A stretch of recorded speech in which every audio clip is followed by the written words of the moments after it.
आज के प्रोग्राम में इस हुकूमत की नाकाबिल फरामोश कारकर्दगी के ऊपर बात करने की कोशिश करेंगे। पाकिस्तान के जो इदारे हैं उनकी क़ियादत के अंदर पाकिस्तान ने एक तारीख़ कायम की है। हम पहले ये कहा करते थे कि जी 65 के बाद हमने कौन सी जंग जीती, और ये ताना दिया करते थे क्रिटिक्स जो थे, और हमने वो कहते थे कारगिल भी हारा, हमने वो भी हारा, हमने 71 भी हारा। तो वो तानाजनी जो थी वो ख़त्म हुई जब फ़ौज ने क्रिटिक्स का जवाब दिया अपनी परफॉर्मेंस से, जब 2 साल पहले मार्का हक हुआ और पाकिस्तान के फ़ौज ने ज़मीन से लेकर आसमान तक जो है वो दुश्मन को तारे दिखा दिए।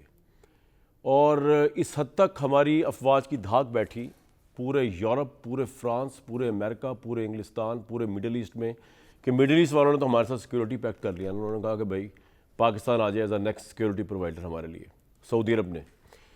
और फ्रांस वाले जो थे वही परेशान हो गए पाकिस्तान के पायलट्स और पाकिस्तान की अफवाज की परफॉर्मेंस देखकर। उन्होंने आई थिंक वो जो उनका राफेल था उसका ही डिज़ाइन चेंज करने पे ना कहीं तुल गए हों, मुझे इबाम है इस बारे में। हिंदुस्तान जो है वो देखते रह गए कि हुआ क्या, अफवाज पाकिस्तान ने किया क्या उनके साथ, जो मिसाइलों की बारिश हुई उनके ऊपर, जो उनके जहाज़ गिराए गए। इस सारे के अंदर डोनाल्ड ट्रंप जैसा बंदा जो एक सब्सटेंशियली मटीरियल माइंड है और कैलकुलेटेड पर्सन है, वो उस तरफ ही जाता है जिस तरफ उसको कोई फ़ायदा नज़र आता है। वो इतना मदा बना पाकिस्तान का और उसके अफवाज का कि पाकिस्तान के आर्मी चीफ़ को उन्होंने बुला ही लिया अपने पास, और वहाँ बैठ के उन्होंने पाकिस्तान के आर्मी चीफ़ से, जो फील्ड मार्शल भी हैं, उनसे ब्रीफिंग ली, मिडल ईस्ट के ऊपर भी और इंडिया के ऊपर भी ली होगी, ख़ास तौर पे ईरान के ऊपर। और डोनाल्ड ट्रंप ने कहा कि इतना तो हमें नहीं पता था ईरान के मतलब जितना कि पाकिस्तान के आर्मी चीफ़ ने आके हमें ब्रीफ किया। अभी ये सारा काम चल ही रहा था, तो इस असला के अंदर जो है ये इतनी बड़ी जंग शुरू हो गई। और जब ये जंग शुरू हुई तो हमने देखा कि पाकिस्तान के वज़ीर आज़म, पाकिस्तान के वज़ीर ख़ारजा, उनको और उनके साथ लीडिंग पोजीशन के अंदर पाकिस्तान के फील्ड मार्शल आर्मी चीफ जो थे, उन्होंने इस जंग को पहले रुकवाया। कोई पार्टी जंग रोकने को तैयार नहीं थी, ना ईरान जंग रोकने को तैयार था। वो अपनी गैरत और जज्बात और इसमें वो तबाह हो रहे थे, लेकिन वो सरेंडर करने को तैयार नहीं थे, और ये उनकी बहुत बड़ी बात है। अमेरिका अपनी सुपर पावर वाले मिजाज के अंदर था और वो उसको करने को तैयार नहीं था। तो ये सब कुछ जो हो रहा था, और इजराइल जो था वो बीच में एक नार्सिस्ट एलिमेंट था जिसकी इसी बात पे इम्पोर्टेंस थी कि वो जंग जो है वो चलती रहे और ईरान का ख़तरा हमेशा ही ख़त्म हो जाए। इस मौके पे पाकिस्तान की अफवाज ने जो सफारतकारी की है और उस जंग को रुकवाया, ये तारीख लिखी जाएगी, डिप्लोमेसी की हिस्ट्री, स्ट्रेटेजिक डिफेंस हिस्ट्री तो लिखी जाएगी ना, मार का हक जो हुआ है, लेकिन जब डिप्लोमेसी की हिस्ट्री लिखी जाएगी तो दुनिया की एक बहुत बड़ी जंग को रुकवाया पाकिस्तान की अफवाज ने। और ऑब्वियसली उसमें प्राइम मिनिस्टर शाना बशाना थे, तो पॉलिटिकल गवर्नमेंट का भी क्रेडिट है। अब आज जंग रुकी हुई है, स्ट्रेट ऑफ हॉर्मुज़ ऑलमोस्ट खुली हुई है, और उसमें से ऑयल भी आ रहा है, सब कुछ हो रहा है। ये सब हमारे कारनामे पाकिस्तान के। अब सवाल मेरे जहन में ये गर्दिश किया कि पाकिस्तान में डेमोक्रेसी के मतलब बहुत बातें होती हैं, और कहा गया कि मौजूदा ये जो गवर्नमेंट है, ये इलेक्टेड गवर्नमेंट जो है, ये अवाम की रिप्रेजेंटेटिव नहीं है, ये पॉपुलर गवर्नमेंट नहीं है। ये सिस्टम जो है, वज़ीर दिफा भी ख्वाजा आसिफ साहब ने भी कह दिया, एक हाइब्रिड सिस्टम है। लेकिन अगर आप उसको दूसरे पर्सपेक्टिव से देखें तो ये हाइब्रिड सिस्टम, जिसमें शायद कोई पॉपुलर गवर्नमेंट नहीं है, शायद रिप्रेजेंटेटिव गवर्नमेंट है या नहीं है, शायद अवाम में मकबूल गवर्नमेंट है या नहीं है, लेकिन ये तो बड़ी कामयाबियों का सफ़र समेट रही है। मतलब ना इसको कोई इंटरनल चैलेंज है, एक इंटरनल स्टेबिलिटी है कि कोई वोट ऑफ नो कॉन्फिडेंस, कोई ऑपोजिशन ये कर दे वो कर दे, ये वाला मसला भी नहीं है। आज हुकूमत है, कल हुकूमत गई, जिस तरह इससे पहले हुकूमतों के मुतालिक था, वो पॉलिटिकल स्टेबिलिटी का एक फैक्टर मौजूद है। दूसरी तरफ अदालतों का जो काम होना चाहिए, कम अज़ कम वो काम तो वो कर रहे हैं कि वो पॉलिटिकल मामला में इंटरफेयर। दुनिया की कोई अदालत जो है वो प्राइम मिनिस्टर को फारिग नहीं करती, जितनों को भी पहले किया है वो गलत किया है, उनका ये इस्तेकाक शायद बनता ही नहीं था। वो कॉन्ट्रोवर्शियल डिसीजन, चले इस तरह कह लें कि अगर सही भी किया तो कॉन्ट्रोवर्शियल डिसीजन हैं। यूसुफ रज़ा गिलानी गए, नवाज शरीफ साहब गए, ये सब एक कॉन्ट्रोवर्शियल डिसीजन से गए। तो आज अदालतों की तरफ से भी ख़तरा मौजूद नहीं है इस सिस्टम, इस हुकूमत को, कि जो कोई प्राइम मिनिस्टर जो है उसको एक पेशी पे वो है, दो पेशियों पे समात के अंदर वो उड़ा देंगे। तो मैं ये सोच रहा था कि हम डेमोक्रेसी बहुत कहते हैं पाकिस्तान के लिए, और जो लोग ये कहते हैं कि ये मुकम्मल डेमोक्रेसी नहीं है, तो ये मुकम्मल डेमोक्रेसी तो बहुत तरक्की कर रही है। इसने तो हिंदुस्तान से लेकर अमेरिका तक, मिडल ईस्ट से लेकर यूरोप तक अपनी एक धाक बिठाई हुई है। इस नामुकम्मल डेमोक्रेसी ने, जो इनकम्प्लीट डेमोक्रेसी है, इसने जो है मुल्क के अंदर एक स्टेबिलिटी पैदा की हुई है, और ना अवाम में कोई हिजान है, ना कोई अवाम बाहर है। महंगाई उतनी है कि जितनी लोग बर्दाश्त कर रहे हैं, जहाँ रिलीफ देना होता है हुकूमत वहाँ रिलीफ भी दे देती है पेट्रोल के ऊपर, और जहाँ इतनी महंगाई भी नहीं है कि लोग निकल के सड़कों पे निकल आए और हुकूमत का तख्ता पलट दें या सिस्टम को कैमोफ्लैज कर दें। कोई ऐसी पॉपुलर गवर्नमेंट भी नहीं है, कोई ऐसी नाइंसाफ़ी भी नज़र नहीं आ रही कि इतनी नाइंसाफ़ी हो कि लोग सड़कों पे निकल आएँ और हुकूमत का तख्ता पलट दें। तो फिर आज ये सिस्टम जो है, क्या यही सिस्टम, ये हाइब्रिड सिस्टम ही पाकिस्तान के लिए सबसे मौजूद सिस्टम है? ये मैं आज इसमें डिबेट करना चाह रहा हूँ, क्योंकि हर मुल्क का अपना सिस्टम है। सऊदी अरब एक फ्लरिशिंग कंट्री है, एक इकोनॉमिकली वेल्दी कंट्री है, वहाँ डेमोक्रेसी नहीं है। लेकिन क्या आप ये कह सकते हैं कि वो एक कामयाब कंट्री नहीं है? दुनिया जहान को वो लोन देती है, उसके रोल ओवर चलते हैं, दुनिया जहान में उसके फाइनेंसेस है, दुनिया जहान में उसका इन्फ्लुएंस है, दुनिया जहान से वो पैक करती फिर रही है, वो चल रही है। वहाँ के सिस्टम के लिए डेमोक्रेसी नहीं है। तो क्या पाकिस्तान के लिए भी वेस्ट मिनिस्टर स्टाइल डेमोक्रेसी जो है वो इतनी सूटी को 74 साल में तो हमने देखा प्राइम मिनिस्टर आए और गए।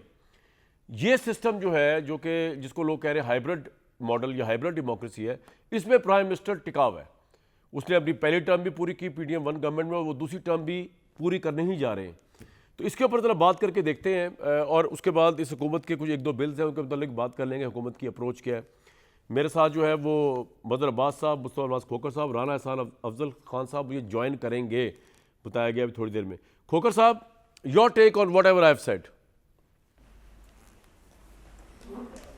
माशाल्लाह, आपका बड़ा लंबा चौड़ा खुतबा सुना और उसके अंदर जो आपने जिन चीज़ों की जानिब तवज्जो दिलाई है, वो ज़ाहिरी बात है कि इस वक्त हर पाकिस्तानी और खुसूसन आप जैसे जो हमारे सोचने समझने वाले लोग हैं, उनके जहन पर ये सवाल छाया हुआ है कि हाइब्रिड तो बहुत निज़ाम कामयाबियों के झंडे गाड़ता चला जा रहा है।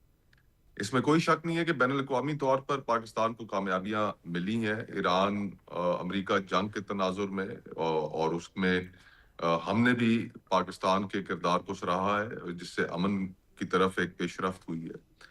लेकिन उसके अलावा अगर आप इंटरनली देखें तो आपके गुफ्तगू जो आपने की उसमें बहुत सी चीज़ों से मैं इख्तलाफ करता हूँ। जी जी, आपका कहना ये था कि मुल्क ज़रूर के ज़रूर। अंदर कोई क्राइसिस नहीं है। इस वक्त मुल्क के अंदर जो सबसे बड़ा क्राइसिस है वो इकोनॉमी का क्राइसिस है। आज आप कोई से भी एदाद शुमार उठाकर देख लें, वर्ल्ड बैंक का, IMF का, हत्ता के पाकिस्तान की अपनी हुकूमत का, पाकिस्तान ब्यूरो ऑफ स्टेटिस्टिक्स का, इस वक्त आधा मुल्क सतह गुर्बत से नीचे जा चुका है। और हैरानकुन तौर पर हुकूमत ने इस बजट में जो हमारे सामने चीज आई कि सतह गुर्बत को डिस्क्राइब कैसे किया, उन्होंने कहा कि जो 8,400 रुपए से कम माहाना इनकम है जिसकी, वो गरीब तस्वुर किया जाएगा और उससे ऊपर जो कमाने वाला है वो सतह गुर्बत से ऊपर तस्वुर किया जाएगा। तो जहां जो मुल्क आधे से ज्यादा जिसकी आबादी गुर्बत की लकीर से नीचे जा चुकी हो, आप कहते हैं कि वहां पर बहुत बड़ी माशी तरक्की हो रही है। आप बाकी इकोनॉमी के नंबर्स उठाकर देख लें, उसके अंदर किस जगह पर आपको कोई बेहतरी नजर आती है? क्या लोगों के लिए आज बिजली और गैस सस्ती हुई है? क्या उनके लिए घर के किचन का खर्चा चलाना कम हुआ है? क्या पाकिस्तान में बेरोजगारी खत्म हो गई है? इस खित्ते में, पूरे खित्ते में भारत, बांग्लादेश, नेपाल, श्रीलंका, उनसे ज्यादा बेरोजगारी मुस्तफा भाई, पाकिस्तान पॉलिटिकल के अंदर स्टेबिलिटी तो मौजूद है है। ना, मैं उसकी बात कर रहा। वो आप बातें सही कह रहे हैं, इकॉनमी की तो गवर्नमेंट की परफॉर्मेंस पे हम बात कर लेंगे, अभी ब्रेक के बाद भी कर लेंगे। लेकिन एक पॉलिटिकल स्टेबिलिटी नज़र आ रही है और मुल्क चल रहा है इस हाइब्रिड सिस्टम के साथ भी। तो प्रॉब्लम क्या है? फुल फ्लेज डेमोक्रेसी अगर आपको नहीं लग रहा ये है, तो फिर भी क्या मसला है? मैं तो ये सवाल था एक्चुअली। चले, अच्छी बात तो ये है कि आपने कम से कम इस चीज पे तो एग्री किया कि मुल्क के अंदर माशी तौर पर चीजें ठीक नहीं है। जी जी अब आ जाते हैं आगे जरा पॉलिटिकल क्राइसिस की जानिब। आपका कहना है कि मुल्क के अंदर पॉलिटिकल क्राइसिस नहीं है और स्टेबिलिटी है। मैं इससे आपसे इख्तलाफ करता हूँ। ठीक है। और देखें, जो हमारा इकोनॉमिक क्राइसिस है उसकी बुनियादी वजह यह है कि आपके यहाँ सियासी बहरान इस हद तक बढ़ चुका है कि आपके मुल्क के अंदर कोई पैसा लगाने के लिए तैयार नहीं, और आपके मुल्क के अंदर का जो इन्वेस्टर था वो यहाँ से पैसा लेकर बाहर चला गया। अब मैं सिर्फ आपको एक छोटी सी मिसाल देता हूँ SIFC की। बहुत शादियाने बजाए गए और कौम को ये नवीद सुनाई गई कि ये एक ऐसा इदारा बन गया है जो एक वन विंडो ऑपरेशन होगा गैर मुल्की इन्वेस्टर्स के लिए, और मुल्क में इसके बाद अरबों डॉलर के इन्वेस्टमेंट्स होंगी। और हमें बताया गया कि तकरीबन 100 अरब डॉलर के तो MOUs हो चुके हैं, लेकिन कारकर्दगी क्या रही? आपके मुल्क के अंदर पैसा क्यों नहीं आया? इसलिए नहीं आया कि आपके मुल्क के अंदर एक पॉलिटिकल क्राइसिस है, सियासी बहरान है। और दूसरी चीज, देखिए बाहर जो आपका इन्वेस्टर बैठा जी। है, जब आपके लॉ एंड ऑर्डर की सिचुएशन खराब होती है तो उसको तो नहीं ये पता होता, वो तो पाकिस्तान को सिर्फ पाकिस्तान के तौर पर जानता है कि पेशावर के अंदर कोई वाकया हो रहा है, फॉर्मर फाटा एरियाज में कोई वाकया हो रहा है, बलूचिस्तान के अंदर हो रहा है, तो फिर वो उससे एक सेंस ऑफ फियर तो फैलती है। और हमने जो इकोनॉमिकली जो सबसे ज्यादा जिस चीज के ऊपर बेट किया हुआ था वो माइनिंग सेक्टर के ऊपर किया हुआ था। आपको अभी पता होगा कि जो कंपनी जिसने रेकोदिक के अंदर माइनिंग का ऑपरेशन करना था, बैरक गोल्ड, उन्होंने सिक्योरिटी कंसर्न्स की वजह से उन्होंने अपना ऑपरेशन जो है उसको डिले कर दिया है। तो आपके यहाँ लॉ एंड ऑर्डर सूरत हाल भी ठीक नहीं है, पॉलिटिकल क्राइसिस भी आपके यहाँ मौजूद है। मैं तो बल्कि ये कहता हूँ कि जो वेस्ट ऑफ इंडस आपकी पूरी टेरिटरीज हैं पाकिस्तान की, आप ऊपर से लेकर नीचे तक देखिए। बलूचिस्तान क्या मगरिब के बाद आप घर के बाहर निकल कर सफर कर सकते हैं? खैबर पख्तूनख्वा के जनूबी अजला में क्या आप बाहर निकल कर घरों से मगरिब के बाद सफर कर सकते हैं? तो हमें ये जो चैलेंजेस हमारे सामने मौजूद है, आप उससे सरफे नजर करना चाहें, लेकिन उसके ऊपर मीडिया के ऊपर गुफ्तगू ना हो। आजाद कश्मीर की आप हालत देख लें। तो ये मुल्क के अंदर एक पॉलिटिकल टर्मोइल तो है, और वो पॉलिटिकल टर्मोइल बुनियाद है हर किसी और दीगर बहरानों की। और जहां तक नजरियाती तौर पर आइडियोलॉजिकली हाइब्रिड सिस्टम का ताल्लुक है, तो आप आइन को बदला लें। आप जिन्ना साहब के जो फरमुदात थे, और सर जो आइन चेंज जमहूरियत के करने की मुतल्लिक थे, मुस्तफा भाई, आइन चेंज करने की जरूरत ही नहीं, उसके बगैर ही काम अच्छा चल रहा है। तो फिर इसका मतलब है आप ये भी तस्लीम कर रहे हैं कि गैर आईनी काम हो रहा है। नहीं, मैं ये नहीं कह रहा। नहीं, आप फिर तो यही आइन में तो अगर हाइब्रिड अगर निजाम प्राइम की मिनिस्टर कोई ऑफ पाकिस्तान, अच्छा गुंजाइश सर नहीं है। मेरी आपसे डिबेट मुस्तफा भाई, आप अगर प्राइम जी minister of Pakistan is comfortable with this system, if the government is comfortable, ministers are comfortable, तो आपको और मुझे क्या प्रॉब्लम है? मुझे तो सबसे पहले प्रॉब्लम ये है कि पाकिस्तान के बानियों ने, जिन्होंने पाकिस्तान बनाने के लिए तहरीक चलाई, उन्होंने तो ऐसे पाकिस्तान का तस्वुर इस खित्ते के लोगों को नहीं दिखाया था कि जो गैर जमहूरी पाकिस्तान होगा। अगर आप समझते हैं कि जो बानी पाकिस्तान थे उनके तहरीक पाकिस्तान में शामिल लोग गलत थे, तो ठीक है, आप उन्हें तारीख की सर किताबों मुझे एक से बात उनका बताइए, जिक्र मुझे एक हज़फ बात कर बताइए, दें, मुझे आपके तो और कोई मेरे इतराज पास नहीं। एक क्राइटेरिया है जज करने का कि लोग इस सिस्टम के हक में या खिलाफ है, कि लोग सड़कों पे निकले। आपने कोशिश करके देख ली, पीटीआई ने कोशिश करके देख ली, लोग सड़कों पे नहीं आ रहे, महंगाई के लिए भी नहीं आ मैं रहे, सिस्टम के लिए भी नहीं आ रहे, हाइब्रिड के खिलाफ भी नहीं आ रहे, किसी के खिलाफ नहीं आ रहे। तो आप और किस तरह आप गेज कर सकते हैं कि अवाम इस सिस्टम के खिलाफ है? मैं तो हैरान हूँ कामरान भाई कि आपने सिर्फ एक ही पैमाना रखा हुआ है कि सड़कों के ऊपर जी। कश्त खून हो, नहीं, खून के कष्टो खूनी, दरिया बहे। पीसफुल और उसका प्रोटेस्ट। मैं आ रहा हूँ जी, मुझे जी जी जी जी, मैं डायलॉग कर रहा हूँ आपसे जी। 2024 के इलेक्शन का रिजल्ट आपके सामने मौजूद है।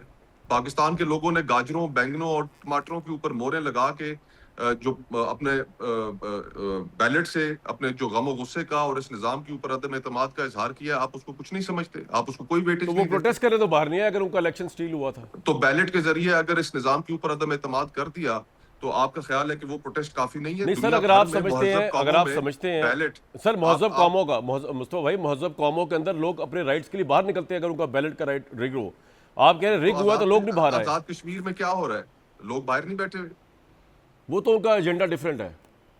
नहीं, देखे ना, हजारों चले, मैं आपकी ये भी एक हमारे यहाँ इस मुल्क के अंदर एक रिवाज है कि बानिया पाकिस्तान की बहन से लेकर आज तक बीच में जितने पॉलिटिकल लीडर्स आए, वो कभी उनको गद्दार कहा गया, जी। और जो आजकल के भी पॉलिटिकल लीडर्स हैं वो सर्कमस्टांसिस के मुताबिक उनकी मुहब्बुल वतनी और उनकी गद्दारी वो भी बदलती रहती है, लेकिन जो हजारों लोग वहां पर मौजूद हैं उनके बारे में आपका क्या ख्याल है? चले आपका so point I think the point है, मेरा जो पॉइंट है वो ये है कि पाकिस्तान में हमारे आइन में हमारे बानियान ने ये सोच हमारे सामने रखी थी कि पाकिस्तान एक वफाक होगा ठीक और है। एक जमहूरी रियासत होगी। अगर आप उनके उससे मुत्तफिक नहीं है तो मुझे कोई एतराज नहीं है, बस तारीख से हज़फ कर दें ये तमाम चीजें, बिल्कुल ठीक। और जिस तरीके से चलाना है पाकिस्तान को चला लें। अब भाई शो में किस्मत ये है कि जिनको गद्दार कहा गया उनके लिए भी आवाम बाहर नहीं निकली, अब क्या करें? बहरहाल ये ऑनगोइंग डिबेट आपके साथ जारी रहेगी मुस्तफा भाई, आपका अपना एक पर्सपेक्टिव है, मैं तो कमेंट्री कर रहा हूँ जो हालात मैं देख रहा हूँ। हो सकता है मेरा यही मौक़िफ़ हो जो मैं एनालिसिस कर रहा हूँ, हो सकता है मेरा ये मौक़िफ़ ना हो। मतलब मैं इस वक्त I am trying to be giving a second आप सिर्फ नीडल कर रहे हैं। नहीं नहीं, मैं अदर पर्सपेक्टिव दे रहा हूँ। मज़हर अब्बास साहब, आपकी आंखें और खुल गई हैं आज का तजिया सुन के, क्योंकि आप पैदा ही डेमोक्रेट हुए थे। कुछ लोग तो होश संभालने के बाद डेमोक्रेट हुए ना। अब मैं जब पैदा हुआ तो जनरल ज़ियाउल हक साहब का मार्शल लॉ लगा हुआ था। हम तो उनकी बाकियात में से क्या करें। वो सईदुज़्ज़मा सिद्दीकी साहब से मैंने एक दफ़ा इंटरव्यू किया, मैंने कहा जनाब आपने किसी को हल्फ कैसे उठाया, आपकी जुर्रत कैसे हुई? उन्होंने कहा बरखुरदार आप अजीब बात कर रहे हैं। हम कहा ना जब मुल्क में चली मार्शल लॉ रहा है तो मैं और करूँ तो क्या करूँ? तो अगर जज बनना है तो पीसीओ करना पड़ेगा। यही भुट्टो साहब के साथ था बेचारे, अयूब खान का मार्शल लॉ था, लोग उनको पता नहीं क्या कुछ कहते रहते हैं। यही बेचारे राणा साहब जो हंस रहे हैं माड़े से होके, कच्चे होके, क्योंकि हालांकि उनको लग रहा होगा कि मैं उनकी तारीफ कर रहा हूँ, लेकिन पता नहीं तारीफ कर रहा हूँ कि नहीं कर रहा राणा साहब की। तो मजहर साहब आप जो पैदाइशी डेमोक्रेट हैं, आपको क्या मसला है यार इस सिस्टम के साथ? आप जैसे लोगों को तो मैं देख लूँगा, बताएं, एहतियात से बात कीजिएगा। ये लो आपने पहले ही पाबंदी लगा दी, फिर कह रहे हैं आप एहतियात से बात कीजिएगा, तो उसके बाद में क्या बात नहीं करूं? करें खुल के करें। दूसरी जी जी दूसरी बात ये कि मेरे साथ तो कामरान डबल ट्रेजेडी है। जो बताएं। वो ये है कि मेरी जो डेट ऑफ बर्थ है वो 5 जुलाई है और जो माशाल्लाह वाली मेरी डेट। year of birth-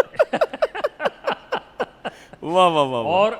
और जो मेरा साल और जो मेरा साल है पैदाइश का वो 1958 है। वो सर ये पहला मार्शल लॉ आप ही लगवाया था और दूसरे में भी आपका हाथ है, जनरल ज़िया वाले में।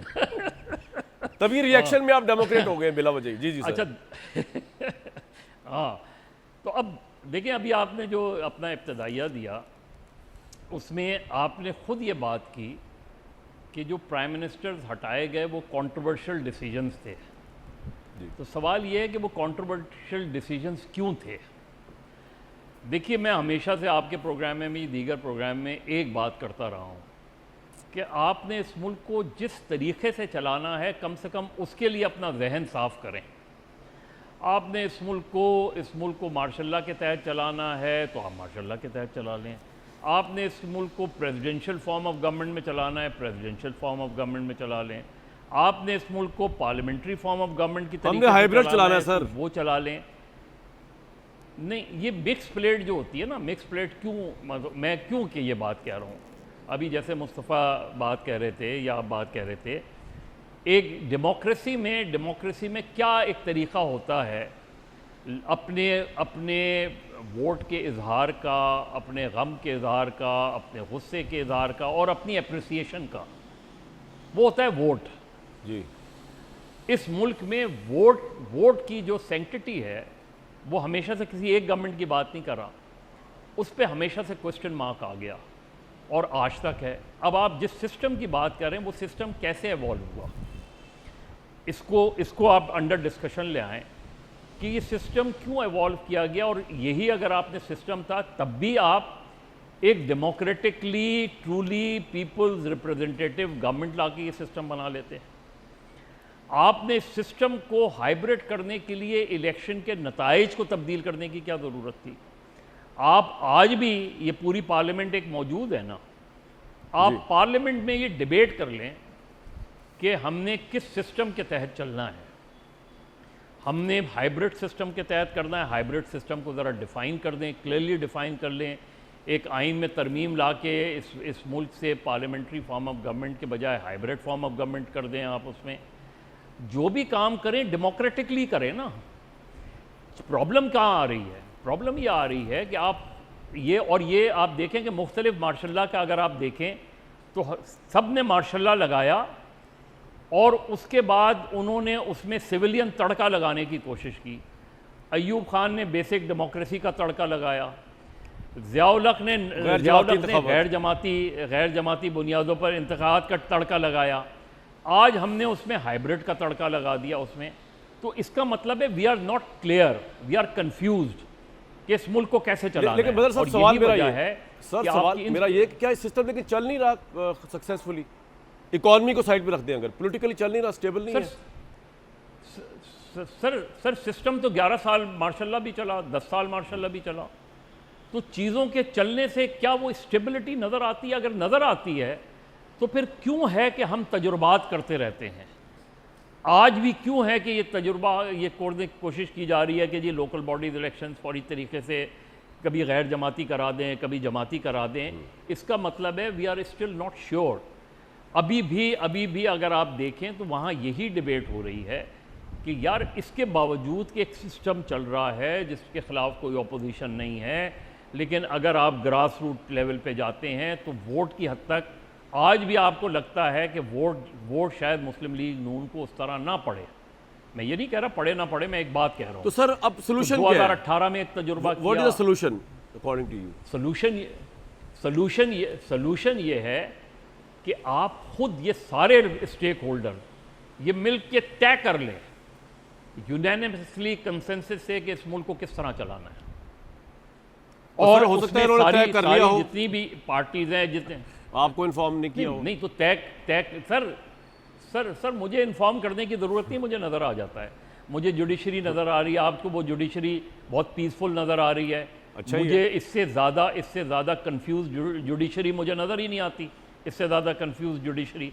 देखिए ना, आप रूल ऑफ लॉ, लोगों को इंसाफ मिलना, आपको जो लोगों के साथ आप कह रहे हैं कि महंगाई उतनी है जितनी लोग बर्दाश्त कर सकते हैं, मुझे और आपको कामरान क्या पता कि कौन से लोग क्या बर्दाश्त कर रहे हैं। सड़कों पे नहीं है ना सर?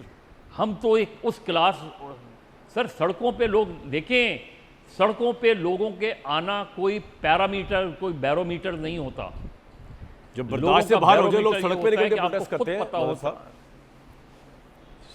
सर ये दुनिया में, पाकिस्तान में उस तरह नहीं हुआ करता। मैं फिर ये कह रहा हूँ कि अगर आप समझते हैं कि ये सब दुरुस्त हो रहा है तो आप देख लें। मैं और आपने पहला जुमला मुझसे क्या कहा कि एहतियात से बात कीजिएगा। इसके क्या माने हैं? नहीं, वो मैंने मजाक में कहा सर। इसके माने ये हैं आप तो खुल के बोलते हैं। नहीं आप मजाक में, लेकिन मैं आप सीरियस हो गए। मजाक आप इतना ना घबराएं, फिक्र ना करें। नहीं मैं आपसे नहीं मैं तो आपसे एक सीधी सी बात कह रहा हूँ। मैं घबराने वाला आदमी नहीं हूँ। मुझे पता है। मैं आपसे बहुत सीधी सी बात कह रहा हूँ। मुझे सीधी सी बात कह रहा हूँ कि तय कर लें कि मुल्क को किस तरह सर पॉइंट आ गया। तय नहीं हो रहा कि मुल्क को कैसे चलाना है। मैं तो हैरान हूँ राना एहसान अफजल साहब के पानी भर भर के मुक्के मारे मुस्तफा नवाज खोकर साहब और मजहर अब्बास साहब ने। आपकी रिप्रेजेंटेटिव होने पर, आप लोगों के लेजिटिमेट होने पर मैं हैरान हूँ और आप हंस रहे हैं। आप जवाब दें भाई, मैं तो आपकी वकालत नहीं कर सकता, सीधी सी बात है।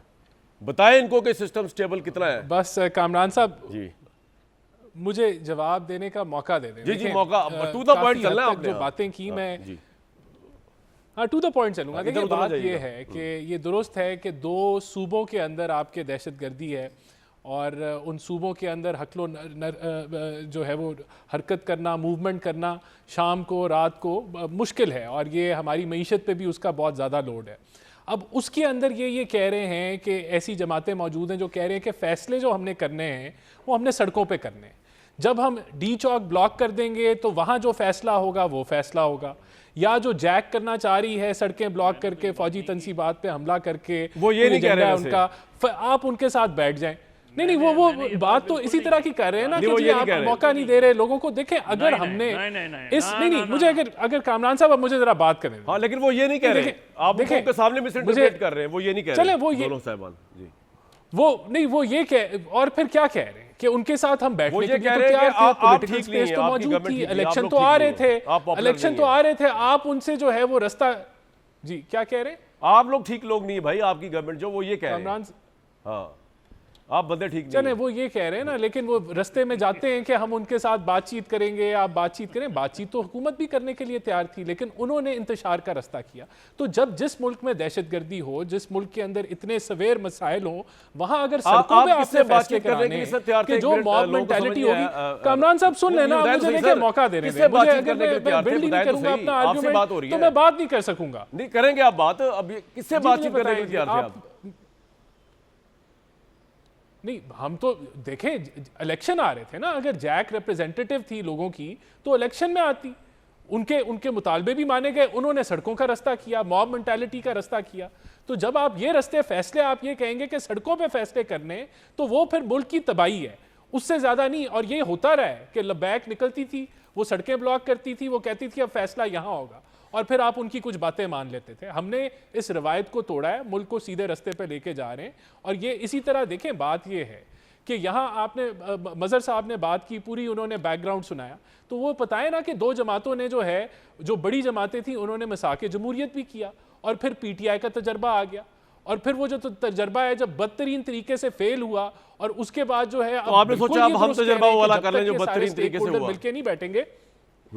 आपने ये सोचा? नहीं, जो मिलके ये जब तक स्टेक होल्डर, अब सुन लेना, जी आपसे डायलॉग कर रहा हूं यार, आधा मिनट भी नहीं बोलने देते। बोले पूरा बोले आप। अच्छा चलें, तो जब तक ये स्टेक होल्डर्स मिलके बैठ के इलेक्शन के ऊपर तय नहीं करते कि मामला कैसे चलने, ये मसला नहीं हल होगा। लेकिन वो होगा ही नहीं, क्योंकि खान साहब ने तो पोलराइजेशन और नफरत की सियासत की है, तकसीम की है, वो बैठने की कैपेसिटी नहीं रखते। आप तो ये यूनिफिकेशन की मामले, सियासत जहां कर तक रहे हैं, आपकी जब से बात आप आ आए गई, मैं पूछ रहा हूं आपसे, हम किस चीज की सियासत आप कर रहे हैं? यूनिफिकेशन की कर रहे हैं ना?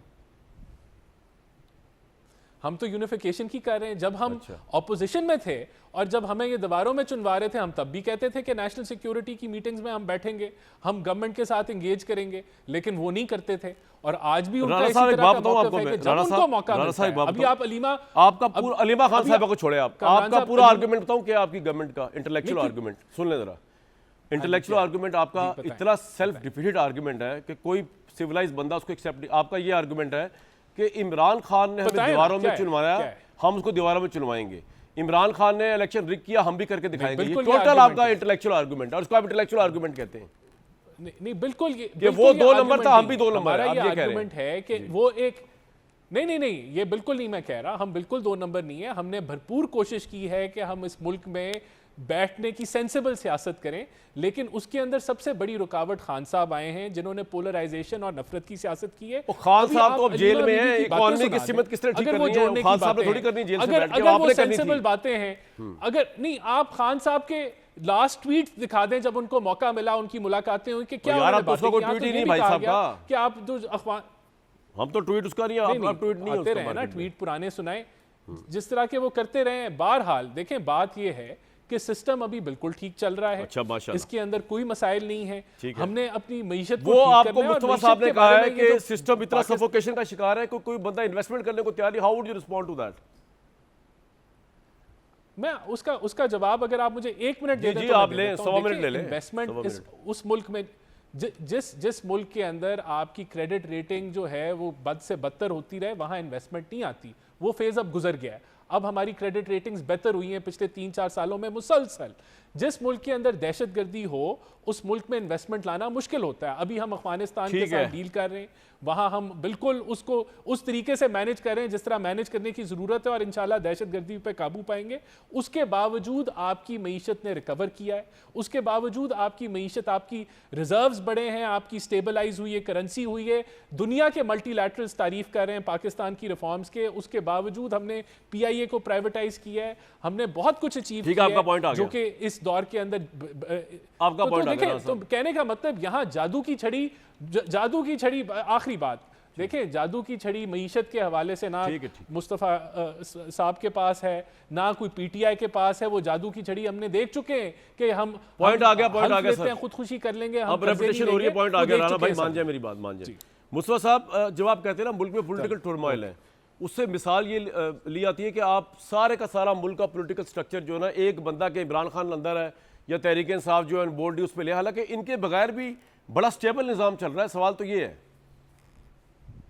देखिए, और ठीक किस तरह किया जाए आपके ख्याल में पॉलिटिकल टर्मोइल? एनके अपनी अता कर दें कि जिससे मैं भी देख सकूं कि हर तरफ दूध और शहद की नहरें बहती नजर आए। वो तो कभी भी नहीं हुई। देखिए, मैंने इसे, मेरे नजदीक किसी भी मईशत की, किसी भी मुल्क की बेहतरी और तरक्की के सफर के ऊपर जब वो गामजन होता है तो उसका मेयार एक ही है कि आप कितने लोगों को गुर्बत से बाहर निकालते हैं, उनकी जिंदगियों के अंदर बेहतर लेकर आते हैं। अब फॉर एग्जांपल चीन आप देख लीजिए, जी, तकरीबन 80 करोड़ लोगों को उसने सतह गुर्बत से बाहर निकाला। मेरे नजदीक ये एक मेयार है किसी भी हुकूमत की माशी परफॉर्मेंस को जज करने का। देखिए, जहां पर जिन मुल्कों के अंदर स्टेबिलिटी आई है, माशी परफॉर्मेंस उन्होंने बेहतर की है, उन्होंने बहुत मीनिंगफुल रिफॉर्म्स की हैं और कंसेंसस के साथ की हैं। हमारे मुल्क के अंदर, मेरे भाई राना साहब अभी कह रहे थे कि हम रिफॉर्म्स हमने इस बजट के अंदर की हैं, हुकूमत रिफॉर्म्स लेकर आई। ये कौन सी रिफॉर्म लेकर आए? मुझे आप बताइए कि आज भी आप फॉर एग्जाम्पल किसी भी कारोबारी इन्वायरमेंट में सबसे ज्यादा जो अहम चीज है वो मुआहदों के ऊपर अमल होना होता है। पाकिस्तान 108 ममालिक में से 106 नंबर पर है कि जहां पर कॉन्ट्रैक्ट्स की जो इम्प्लीमेंटेशन है उनके ऊपर कोई अमल होता है। 4 साल तक का पीरियड लगता है पाकिस्तान में एक बुनियादी कॉन्ट्रैक्ट पर अमल कराने के लिए, अगर आप लिटिगेशन में चले जाएं। आपने कौन से कारोबारों को आपकी मैशत देखिए मुस्तफा भाई, ये तो आप जो बातें कर रहे हैं, आप चाइना से मुकाबला में पाकिस्तान कर रहे हैं, ये तो आप बहुत बड़ी बात कर रहे हैं। तो पाकिस्तान की कोई हुकूमत अभी तक उससे निकाल नहीं सकी। आप मौजूदा उसमें आए ना, आप कह रहे हैं पोलिटिकल टर्मोइल है, उसको ठीक करने का तरीका क्या आपकी नजर में? जिस तरह मदर साहब ने बताया कि सब बैठ जाएं, बिल्कुल आपके ज़हन में क्या है? पॉलिटिकल टर्मोइल को ठीक करने का तरीका ये है कि तमाम जमातों को आपस में दोबारा से बैठना पड़ेगा। वही मीसाक जो इससे पहले किया गया मुस्लिम लीग नून और पीपल्स पार्टी के दरमियान, जिससे ये दोनों जमातें हट गई। और ठीक है, उनके रीजंस भी हम समझ सकते हैं कि किन रीजंस की बुनियाद पे हटी। लेकिन अगर हमने इस मुल्क को वाकई किसी एक स्टेबिलिटी की तरफ लेकर जाना है, तो हमें कुछ रूल्स तय करने पड़ेंगे पॉलिटिकल पार्टीज को आपस में बैठ ठीक है क्या। और उसके लिए हमने कि अपनी जो रूल ऑफ लॉ को इस मुल्क में कैसे वापस लेकर आना है, पॉलिटिक्स के अंदर पोलराइजेशन को कैसे खत्म करना है, पार्लियामेंट की सोवरेनिटी को कैसे बहाल करना है। और जब तक हम ये मिनिमम चीजें आपस में रूल्स ऑफ द गेम तय नहीं करेंगे, मुल्क स्टेबिलिटी की तरफ नहीं जाएगा। आपका पॉइंट मैं आखिरी बात अर्ज कर दूं जी। कि मैं ये नहीं कहता कि 2018 के इलेक्शन साफ शफाफ थे, उनके अंदर भी आरटीएस का फेलियर हुआ था, लेकिन 2024 में तो इंतहा हो गई। तो फिर अब आगे आने वाले जो इलेक्शंस होंगे उसमें हम क्या मजीद इंतहा करेंगे? तो पॉलिटिकल क्राइसिस से निकलने का तरीका ये है कि एट मिनिमम हम एक दूसरे के मैंडेट को रिस्पेक्ट करें और अवाम के फैसले को तस्लीम करें कि इस मुल्क में अवाम क्या चाहती है, एक ठेले वाला क्या चाहता है, एक दुकानदार क्या चाहता है, पॉइंट आ गया, एक कारोबारी आदमी क्या चाहता है, तनख्वाहदार क्या चाहता है, मजदूर क्या चाहता है, किसान क्या चाहता है। आप जब बंद कमरों के अंदर बैठकर फैसले कर देते हैं तो आप उसको डिसइंफ्रेंचाइज कर देते हैं। सर पॉइंट आ गया आपका। मेरा पॉइंट ऑफ व्यू ये है कि आम ठेले वाला, आम रेडी वाला कोई पॉपुलर लीडरशिप नहीं चाहता, किसी पॉलिटिकल पार्टी चाहता, वो 2 वक्त की रोटी चाहता है, वो गुर्बत में कमी चाहता है, वो पेट्रोल प्राइस फैसले का एहतराम चाहता है। चले, तो दूसरी बात आप कह रहे हैं दोबारा बैठ जाए, तो मैं मदर साहब के लिए सवाल छोड़ने जा रहा हूँ बेसिकली, और बाकियों के लिए भी, कि दोबारा बैठने में मसला ये है कि इमरान खान साहब तो अपने फैसले भुगत रहे हैं, वो तो नहीं बैठ सकते इस तरह, तो उसके बगैर पीटीआई बैठने को तैयार नहीं है। तो फिर जब पीटीआई भी नहीं बैठ रही, इमरान खान भी केसेस में अपने लीगल प्रॉब्लम्स में उलझे हुए हैं, दोबारा बैठेंगे तो क्यों बैठेंगे, किस तरह बैठेंगे? बाकी तो सारी बैठे हुए इकट्ठे, पीएमएलएन भी बैठी हुई है, पीपल्स पार्टी भी बैठी हुई है, इकट्ठी एमक्यूएम भी बैठी हुई है। बाहर तो प्रॉब्लम पीटीआई को है, पीटीआई ने इमरान के बगैर बैठना नहीं, इमरान के केसेस चल रहे हैं, तो वो तो केस से फारिग हो गए तो बैठेंगे, जरा बैठें कैसे इकट्ठे? तो इस पर ज़रा बात करने की कोशिश करते हैं। ये सिस्टम अभी तो भाई चल रहा है, और आम आदमी को अगर इस सिस्टम में रिलीफ मिल जाए तो वो तो मेरा ख्याल है मुड़ के ना देखें किसी इलेक्शन या पॉपुलर लीडर की तरफ। एक ब्रेक लूँगा जी। इकॉनमी तो जनाब इस मुल्क में किसी इलेक्टेड गवर्नमेंट ने भी एड्रेस नहीं की, तो अब इस इलेक्टेड गवर्नमेंट से भी क्या शिकवा, लेकिन करनी चाहिए, ये बात बिल्कुल सही है मुस्तफा साहब की भी और मदर साहब दोबारा बैठने का मतलब क्या लिया जाए? इधर कौन बैठेगा दोबारा? पीटीआई तो बैठने को तैयार नहीं। कामरा, मैं तो पीटीआई, मैंने तो अब पीटीआई का नाम भी नहीं लिया, मैंने तो तमाम स्टेक होल्डर्स की बात की, जिसमें ज़ाहिर है पीटीआई भी शामिल है। अब मुझे सिर्फ इस वक्त जो राना साहब बात कर रहे हैं, मैं सिर्फ इस बात पे हूँ कि राना साहब ये बता दें मुझे कि नवाज़ शरीफ का नैरेटिव दुरुस्त था या शहबाज शरीफ का नैरेटिव दुरुस्त है। अच्छा, ये ना कहिएगा कि दोनों नैरेटिव एक जैसे हैं, क्योंकि ये आपको भी पता है और मुझे भी पता है। नवाज शरीफ साहब का नैरेटिव क्या है आपके नज़दीक? बता दें लोगों को जरा, फिर शहबाज साहब को भी बता दें। राना साहब मुझसे बेहतर जानते हैं मुझसे बेहतर जानते हैं। और जाहिर है वक्त के साथ चीज़ें तब्दील होती हैं, इसमें भी कोई दो राय नहीं है। जैसे मीसाक़ जमहूरियत है, मीसाक़ जमहूरियत के मुश्किल से 3 या 4 पॉइंट्स पे अमल दरामद हुआ, बाकी किसी पॉइंट पे नहीं हुआ। ये भी राना साहब को पता है, वरना आप उसके 35-36 पॉइंट्स उठा लें चार्टर ऑफ डेमोक्रेसी के, आपको ख़ुद पता चल जाएगा कि बाकी चीज़ों पे इम्प्लीमेंट क्यों नहीं हुआ उस पर।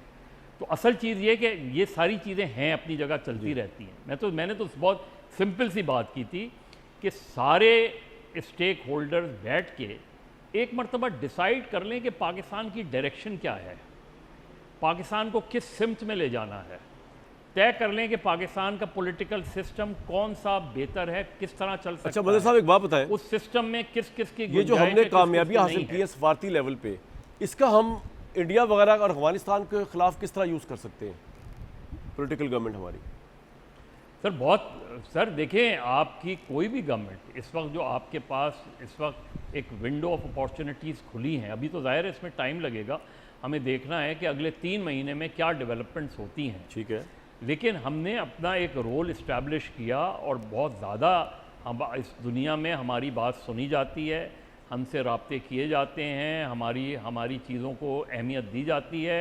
और इस जंग में ख़ास तौर पे कोई एक मुल्क भी ऐसा नहीं था जो उसमें किसी न किसी तरह इन्वॉल्व थे जिसने पाकिस्तान के हवाले से क्वेश्चन मार्क किया हो।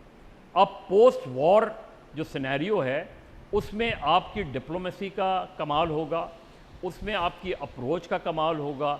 जाहिर है जब आप इन्वेस्टर्स को इनवाइट करेंगे तो सबसे पहले इन्वेस्टर क्या चाहता है आपके मुल्क में कि उसकी सिक्योरिटी, उसकी सेफ्टी को इंश्योर्ड किया जाए। आप देख लें तो क्या हम वो चीज़ें, वो इन्वायरमेंट उसे प्रोवाइड कर सकते हैं कि जहां मैं इन्वेस्टर को कहूं कि आएँ खुलकर काम करें यहाँ। क्या हमारा इस वक्त इंटरनल जो सिचुएशन है, क्या हम उस इंटरनल सिचुएशन में ये कह सकते हैं, ये मुझसे ज़्यादा हम सबको पता है कि इसमें कहाँ इन्वेस्टमेंट्स आ सकती हैं, कहाँ नहीं आ सकती। फिर आप ईरानियन लीडरशिप और अपनी लीडरशिप को देखें। आप ईरानियन लीडरशिप किस हाई मॉरल ग्राउंड पे खड़ी है, किस ग्राउंड्स पे उनकी लीडरशिप का बेसिक क्राइटेरियंस क्या है? Clean leadership, dead honest leadership. उनके सिस्टम से आप दो राय हो सकती है उनके सिस्टम में, लेकिन उन्होंने अपने सिस्टम, अपनी सिविलाइजेशन, अपनी कमिटमेंट के साथ उन्होंने वो खड़े रहे। और वो उसका मुजाहरा अब अगले 2-3 दिन में आप ख़ामेनाई साहब के जो जनाजा है उसमें भी आपको नज़र आ जाएगा। तो एक नेशन जो 40 साल तक जो है सख्त तरीन पाबंदियों में रही हो, उस नेशन ने दुनिया की सुपर पावर को किस तरीके से शिकस्त दी, किस तरीके से उसने नेगोशिएशंस की, किस तरीके से अपने मुल्क के अंदर लोगों को ये एतमाद दिया, ये हमारे लिए अपने मुल्क में सबक है कि आपको किस लीडरशिप की ज़रूरत है, आपको कितनी स्ट्रॉन्ग नेशन की ज़रूरत है, आपकी सिविलाइजेशन है क्या, उस सिविलाइजेशन को किस तरीके से खड़ा रखने की ज़रूरत है। ये वो सारी चीज़ें हैं जो आप इन चीज़ों से सीखते हैं। और मेरा ख्याल है आगे आपने किस तरीके से दुनिया में इकोनॉमिकली, अदरवाइज डिप्लोमेटिकली चलना है, ये आपका टेस्ट होगा। लेकिन आपके पास एक विंडो ऑफ अपॉर्चुनिटीज़ खुली हुई हैं। ठीक है, बिल्कुल पॉइंट आ गया। राणा साहब, क्या ईरान की नेशनल बिल्डिंग से हम कुछ सीख सकते हैं? क्या जो हमें इतना एज मिला दुनिया में वो हम सिंध ताज माहदे और दूसरी अफगानिस्तान के ऊपर प्रेशर डाल सकते हैं, या आपकी सिविलियन डिप्लोमेसी फेल है, फ्लॉप है? कामरान साहब, बिल्कुल ये हमारे पास एक एडवांटेज आया है और इसमें बड़ी मेहनत हुई है। और इस एडवांटेज से 2-3 चीज़ें मैं समझता हूँ कि आप के लिए बड़ी बेहतरी का रास्ता निकल सकता है। एक तो बलूचिस्तान की जो सिचुएशन है माशी तौर पे, अगर ईरान से सैंक्शन जिस तरह उठ रही हैं और चीज़ें नॉर्मलाइज हो जाती हैं और ईरान से हम जो है वो प्रॉपर ट्रेड कर सकते हैं, खुल के कर सकते हैं, तो मैं समझता हूँ कि ये इकनॉमिकली बलूचिस्तान का मुस्तकबिल तब्दील कर सकती है और वहाँ माशी तौर पे बहुत सारे मौके जो हैं वो पैदा हो सकते हैं। नंबर 1, बिल्कुल जो हमारी दोस्ती है चीन के साथ, अमेरिका के साथ और दीगर सेंट्रल एशियन ममालिक के साथ, तो यहाँ बिल्कुल एक प्रेशर बिल्डअप किया जा सकता है अफ़गान तालिबान की रजीम के साथ कि वो अपनी रियासत की, अपनी सरजमीन की वो जिम्मेदारी उठाएं और जो उनके इलाके में दहशतगर्द खुले फिर रहे हैं और पाकिस्तान के अंदर जो है वो हमला आवर होते हैं कि उसको कंट्रोल करें। ये बिल्कुल, और हम इसी तरफ जा रहे हैं और हमारी यही कोशिश है कि प्रेशर बिल्डअप करें। और जो आजकल हम एक जंग की सूरत हाल में अफगानिस्तान से, उसका भी यही मकसद है कि वो अपनी जिम्मेदारी का एहसास करते हुए वो बैठें और वो उसकी जिम्मेदारी उठाने का फैसला करें कि हम उठाएंगे। तो ये बिल्कुल अगर ऐसा हो जाता है, देखें अगर इस मुल्क से हम दहशतगर्दी को एलिमिनेट कर लेते हैं डिप्लोमेटिकली इन चीज़ों को अचीव करके, तो आपकी आधी मईशत जो है वो चीज़ें दुरुस्त खुद ब खुद ही होना शुरू हो जाएंगी। आपका दुनिया भर से इंटरेस्ट है आपके माइंस और मिनरल्स में। इशू क्या है? सिक्योरिटी है, लॉ एंड ऑर्डर है कि आप वहाँ एक्सप्लोर ही नहीं कर सकते चीज़ें क्योंकि वहाँ की ऐसी सिचुएशन नहीं है।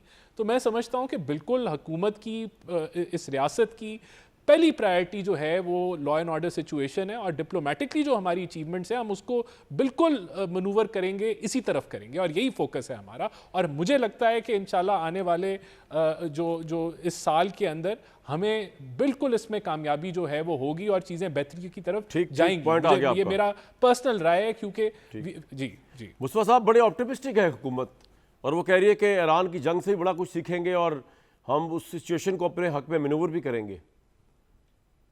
देखिए, इसमें तो कोई दो राय नहीं है कि पाकिस्तान को सफारती कामयाबियां मिली हैं और बहुत उन कामयाबियों का मोतरफ इस वक्त दुनिया भी है। और उसमें जिन ममालिक को तकलीफ है उन ममालिक का भी हमें पता है। इजराइल को तकलीफ है, भारत को तकलीफ है, अफगानिस्तान को तकलीफ है। हम जिस दुनिया में कामरान भाई इस जी वक्त अनफॉर्चुनेटली ट्रांजिशन कर चुके हैं, ये पोस्ट वर्ल्ड वॉर 2 का जितना कॉन्स्ट्रक्ट था वो सारा का सारा डिमोलिश हो गया। अब इसमें जो ममालिक सरवाइव कर सकेंगे इस नई दुनिया में, जिसमें जो बुनियादी असूल जो उभर कर सामने आया है कि माइट इज राइट, और जिसके अंदर जो मुल्क फाइनेंशियली मजबूत होंगे, जो सिक्योरिटी के लिहाज से, दिफाई लिहाज से मजबूत होंगे, इस दुनिया में वही मुल्क सरवाइव कर सकेंगे। क्योंकि जो ममालिक कमजोर होंगे, कोई इंटरनेशनल कानून तो रह नहीं गया जो उनका तहफ़्फ़ुज़ करेगा। तो इस तनाजुर में हमें अपने मुल्क के अंदर जो फॉल्ट लाइंस हैं, उन फॉल्ट लाइंस को हील करना है ताकि वो वो एक्सप्लॉइटेबल ना फॉल्ट रह लाइंस जाए। क्या है? आपके मुल्क में जो सबसे बड़ी चीज इस वक्त फॉल्ट लाइन है वो पॉलिटिकल है। फिर उसके बाद लॉ एंड ऑर्डर की है। देखिए जिस तरीके से ये जो नेक्सस है एक इंडिया का और इजराइल का, उसमें हमारे नेबरहुड में बैठा एक मुल्क अफगानिस्तान, वो एक ऐसा रोल प्ले कर सकता है दहशतगर्दी के जरिए कि जिसको हमें खत्म करने की और सदेबाप करने की उसकी जरूरत है। BLA जैसी दहशतगर्द तंजीमें मौजूद हैं, वो उनको फाइनेंसिंग कर सकते हैं और वो कर भी रहे हैं। इसमें तो भी कोई मुस्तफा दो भाई, राय मेरा नहीं है। सवाल ये है कि अगर हालात इतने ख़राब है तो आपको तो अपनी इस तमाम चीज़ों को भुला कर, पसे पुश डालकर हुकूमत के साथ बैठ जाना चाहिए जब तक कि हम इस दहशत गर्दाना सूरत हाल से दुचार हैं। भूल जाएं, अनकंडीशनली बैठ जाएं कि किसको रिहा करना है, किसको नहीं करना, किस पार्टी को लाना है, किसको नहीं लाना। हमने तो जब वजीर आजम ने अपोजिशन को दावत दी मुज़ाकरात की, साथ बैठने की, तो हमने इसके ऊपर काफी गौर गौर फिक्र किया और हमने फिर यही तय किया, हालांकि एक राय मौजूद थी कि फलानी कंडीशन अटैच कर दी जाए, बैठने से पहले फलानी कंडीशन अटैच कर दी जाए। हमने अनकंडीशनली पार्लियामेंट की सोवरेनिटी पे, पॉलिटिकल क्राइसिस को खत्म करने पे, पोलराइजेशन को खत्म करने पे, रूल्स ऑफ द गेम तय करने पर हमने अनकंडीशनली हुकूमत की उस मुज़ाकरात की ऑफर को कबूल किया। उसमें थोड़ी बहुत पेशरफ्त भी हुई है। अभी आइस ब्रेक थोड़ी सी ठीक हुई है। है कि जिसके अंदर वजीर आजम और अपोजिशन लीडर की मुलाकातें भी हुई हैं, फ्लोर ऑफ द हाउस पे हुई हैं। और तवक्को तो हम यही करते हैं कि देखिए हम चाहे अपोजिशन में हो या हुकूमत में हो, हमने जो सबसे पहले जो चीज मुकद्दम अपने सामने रखनी है वो पाकिस्तानी अवाम के मफादात को रखना है। ठीक है। और उनके लिए ये जरूरी है कि हुकूमत और अपोजिशन बैठकर आपस में नए रूल्स ऑफ द गेम तय करें। इलेक्टोरल प्रोसेस के ऊपर एतमाद कैसे बहाल करना है लोगों का, उसको हमने कैसे एड्रेस करना है। ये जो हम बार बार हर दफा एक नए क्राइसिस में चले जाते हैं फ्रॉडुलेंट इलेक्शंस की वजह से, हमने उसको कैसे उस रास्ते को बंद करना है। तो ये सारी जो बहस है ये सियासतदानों को ही आपस में करनी पड़ेगी। और हम सियासतदानों के अंदर कोताहियां भी बहुत हैं। देखिए हम इक़्तिदार हासिल करने के लिए हम असूल, नजरिया, इन चीजों को कोई अहमियत नहीं देते। सियासत इससे बढ़कर भी है। आज पाकिस्तान के अंदर अगर मामलात माशी तौर पर सिक्योरिटी के लिहाज से और रिफॉर्म्स अगर नहीं हो रही, तो वो ठीक जो है। जिम्मेदारियां हम पर हैं हम भी उनको नहीं निभा रहे। हमें भी अपने खौल से और अपने मुस्तफा मफादात भाई, फ्रॉडन इलेक्शन पे तो से प्राइम आगे मिनिस्टर ने निकलना कह दिया पड़ेगा। जिस तरह 2018 का इलेक्शन सही था उस तरह 2024 का भी सही है। तो फ्रॉडन इलेक्शन की तो बात ही खत्म कर दी उन्होंने। नहीं, 2018 के इलेक्शन के बाद एक क्राइसिस तो जन्म लिया ना, और उस क्राइसिस के नतीजे में इमरान खान साहब हुकूमत नहीं कर सके। फिर इसी तरह 2024 के लेकिन इलेक्शन के शहबाज बाद साहब एक हुकूमत क्राइसिस कर है। पा रहे हैं, ये भी तो बात है ना। ये तो कमाल देखे ना आप। देखे ना, लेकिन कौन सी हुकूमत कर पा रहे हैं? मैंने तो आपको जैसी अभी भी है। प्रोग्राम के पहले हिस्से के अंदर दर्जनों चीजें गिनवा दी, मईशत के ऊपर गिनवा दिया, लॉ एंड ऑर्डर के ऊपर गिनवा दिया। मैशत आप तो सर बता तो इमरान दें। के दौर में हम बैंकरप्सी की तरफ जा रहे थे, फिर जहाजेब इन्होंने आके निकाला बैंकरप्सी से, जो मौजूदा वजीर खाना। नहीं, ये भी देखे ना आप। देखे ना, मईशत तो आप अगर ये कहें कि आज ही हमारी सबसे अच्छी परफॉर्मेंस, इस चीज से आप उसका अंदाजा लगा लें कि हम 26वीं दफा IMF के पास गए हैं। तो ठीक है ये तो कोई रिफॉर्म्स पॉइंट नहीं आ गया है। आपका। इमरान खान साहब भी IMF के पास गए थे, और अगर आप समझते हैं कि कर्जों के पैसे लेकर आपने मुल्क की मईशत के अंदर बेहतरी लानी है तो उस तरह नहीं सर होगा। आपका पॉइंट आ एक गया। आखिरी बात मैं जी करता जी जी। चलूं। देखें, मजहर साहब ने बहुत अच्छी बातें की, जो लीडरशिप की क्राइटेरिया की, जिस कॉन्टेक्स्ट में उन्होंने वो सारी चीजें लेकर आए। मैं IMF की सिर्फ एक रिपोर्ट आपके सामने रख देता हूँ, राना भाई ने भी वो देखी होगी, क्विकली। कि उसके अंदर उन्होंने कहा कि यही बीमार मईशत पाकिस्तान की, जो इस वक्त 2.5%, 2.3% पे ग्रो कर रही है, यही मईशत 6% पे पहुंच जाएगी अगर पाकिस्तान के अंदर से करप्शन खत्म हो जाए। तो अच्छा, हमें बहुत ज्यादा इंट्रोस्पेक्शन करने की जरूरत है। और पॉइंट आ गया सर। कि ये हम पाकिस्तान के लोगों के साथ तो कर क्या रहे KPK हैं। से करवाए ना करप्शन खत्म। हाँ जी राणा जी साहब। मैं तो केपीके की हुकूमत को जिम्मेदार भी समझता हूँ। मैं राना भाई मैंने कहा केपीके से कोई करप्शन खत्म तहरीक करवाएं, इंसाफ वहां का 13 तर्जुमान साल तो से नहीं हूँ हुकूमत है। कि आप मुझे करप्शन हम तो ये खत्म कहें। करने की भरपूर कोशिश कर रहे हैं इस मुल्क से। जी आपने जो हमारे खत्म की सारे अभी रिफॉर्म्स टैक्स पेयर उसी के तरफ पैसों ही से हैं जो जी। 11 अरब का जहाज लिया और फिर उसके ऊपर पंजाब असेंबली के अंदर मैं बैठकर आपको मिसाल जिस देता तरीके हूँ ना, से कहा वो गया कि हाँ टैक्स पेयर लिया के है, तो फिर पैसों पे जो पंजाब पाकिस्तान हुकूमत के ने टैक्स जहाज पेयर्स का दिया है, आपने जो मजाक पंजाब का उड़ाया, एसेट रहेगा। तो कम उसके और ऊपर थोड़ी बिल्कुल शर्मिंदगी हम का ई इजहार करके प्रोक्योरमेंट पे जो गए कवानीन हैं, आप डिजिटल पंजाब के अंदर गवर्नेंस के लेकर आ ऊपर रहे गए हैं उन पर हैं, थोड़ी हम शर्मिंदगी का डिजिटाइज इजहार करा रहे कर हैं पूरी दें कि इकोनॉमी को। स्पीकर तो स्पीकर यही पंजाब रिफॉर्म्स असेंबली को होती ये है जो कहना पड़ा करप्शन को कि वो एलिमिनेट खुदा का करती हैं। खौफ करें कि बगैर और स्पीकर को बताए आप ये आप किस तरह के तो ड्रैकोनियन सर वैसे भी कानून तो लेकर आ रहे हैं। मुस्तफा भाई आप एंटी सोशल बिहेवियर ना रखें अपना, नहीं अपने आप को ठीक करें। नहीं, उसके ऊपर वैसे ही वो मैडम नहीं, कॉलोनियल मरियम नवाज ने कवानीन उस जिस बिल को तरीके से वापस लेकर बुला आ रहे हैं कि लिया और अवाम उसका का गला नोटिस हम लिया दबा है, दें। तो उसको कोई हुकूमत ने पास तो नहीं किया।